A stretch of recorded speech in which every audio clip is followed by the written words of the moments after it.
کہ کس طرح سے پاکستان مسلم لیگ نون کو ٹارگٹ کیا گیا، کس طرح سے اس وقت کی جو ڈیولی الیکٹڈ پولیٹیکل گورنمنٹ تھی اس کو ڈسلوج کرنے کے لیے عدالت کا کندھا استعمال کیا گیا. اور اس وقت کے چیف جسٹس عاقب نثار صاحب کو تو 10 گنا احتیاط کرنی چاہیے. ان کے بارے میں جو لوگوں نے جس طرح کی گفتگو کی اور جس طرح سے عدالت ایکٹیو تھی ان 2-2.5 سالوں میں، اور جس طرح کے متنازع فیصلے ان دنوں میں ہوئے،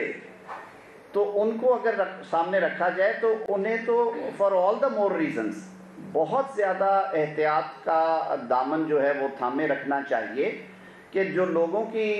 یہ خدشات، یا میں خدشات سے آگے کہوں گا جو پرسیپشن ہے کہ وہ کوئی ایک فکسڈ معاملہ تھا اور وہ ایک ویل تھاٹ آف پروسیس تھا، اس کو تقویت ملتی ہے جب وہ سامنے آتے. اور اب یہ گفتگو تو صاف بتا رہی ہے، وہ کہہ رہے ہیں کہ جی ہمیں اب یہ کر لینا چاہیے، ہمیں یہ کر لینا چاہیے، ہمیں اب کنٹیمپٹ کے لیے جانا چاہیے، اور وہ دیکھیں کہ وہ فلاں ججمنٹس ہیں ان کو اگر آپ گو تھرو کریں گے تو ان میں سے یہ رستے نکلیں گے. تو یہ بڑی ایک میں سمجھتا ہوں تکلیف دہ صورتحال ہے. پاکستان میں آئین اور قانون کی بالادستی کے لیے سب سے ضروری بات جو ہے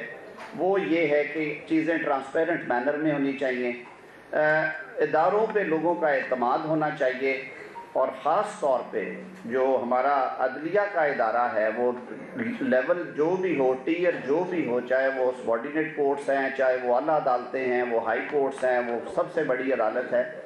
لوگوں کا جو اعتماد ہے عدالت پہ وہ سب سے بڑی بنیاد ہے. اور جو عزت اور تکریم کی میں نے بات کی وہ صرف ایک بات سے انشور ہوگی، وہ اگر لوگوں کا عدالت پہ اعتماد ہے کہ وہاں پہ معاملات جو ہوں گے وہ بالکل ٹرانسپیرنٹ ہوں گے. اسی لیے کہا جاتا ہے کہ انصاف ہونا اتنا ضروری نہیں ہے، انصاف ہوتا ہوا نظر آنا بھی اس سے زیادہ ضروری ہے.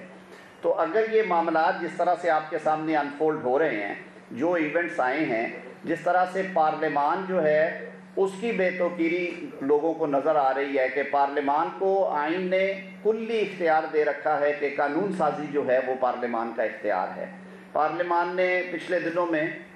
قانون سازی کی، دونوں ایوانوں نے وہ قانون پاس کیا، supreme court practice and procedure act, اور اس میں کوئی ایک ایسی شک نہیں تھی جس کے بارے میں پاکستان کی بار ایسوسییشنز اور بار کاؤنسلز اور بار لیڈرشپ نے پچھلے 10 سال سے 8 سال سے مطالبہ نہیں کر رکھا تھا.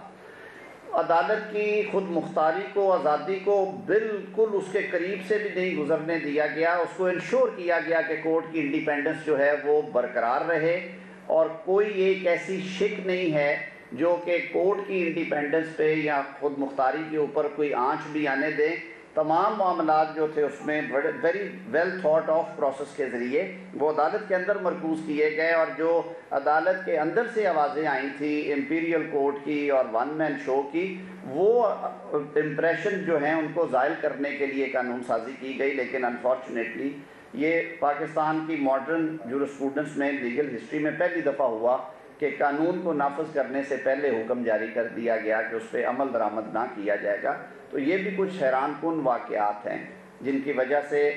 ایک شہری کے طور پہ، ایک وکیل کے طور پہ، اس نظام سے وابستہ لوگوں نے بھی اس پہ گفتگو کی، اور آج کل یہ باتیں ہو رہی ہیں. اور یہ پھر میں وہی کہوں گا کہ ان باتوں کو ختم کرنے کے لیے، ان امپریشنز کو زائل کرنے کے لیے سب سے ضروری چیز یہ ہے کہ معاملات میں شفافیت ہونی چاہیے، اور جو چیزیں پس پردہ ہو رہی ہیں ان کا کسی طرح سے شائبہ، دور کا شائبہ بھی نہیں آنا چاہیے کورٹ پروسیڈنگز کے اوپر. تو اس حوالے سے آپ سے گفتگو، آج ہم بیٹھے تھے تو آپ سے بات ہوئی کہ جو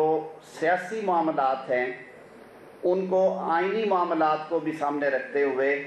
اتنے کلیئرٹی کے ساتھ اور شفاف طریقے سے ہونے چاہیے کہ عوام کا اور جو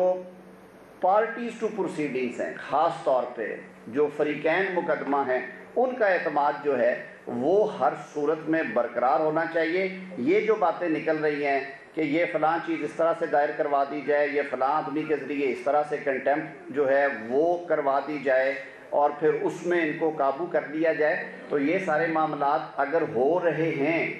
اور یہ سنے جا رہے ہیں تو پھر وہ جو ٹرسٹ کا لیول ہے وہ کہاں پہ جائے گا؟ ادارے کے اوپر جو اعتماد ہے وہ کہاں جائے گا؟ یہ تو پھر یہ ہے کہ یہ پرسیپشن تو پھر یہی ہوگا، تاثر تو یہی لیا جائے گا کہ یہ سارا جو معاملہ ہے یہ ایک فکس معاملے کے طور پہ لیا جا رہا ہے، چاہے وہ ایک سیاسی فریق ہی لے رہا ہے اور اس سیاسی فریق کی یہ خواہش ہے۔ تو میں سمجھتا ہوں کہ یہ اب بہت بڑا امتحان ہے ادارے کے لیے کہ وہ اپنے ایکشنز کے ذریعے سے، اپنے فیصلوں کے ذریعے سے یہ انشور کریں کہ یہ جو مینوورنگز ہیں، یہ جو جال بنے جا رہے ہیں، ان کی اس نظام میں کوئی گنجائش نہیں ہے۔ بہت شکریہ۔ جی ملک صاحب۔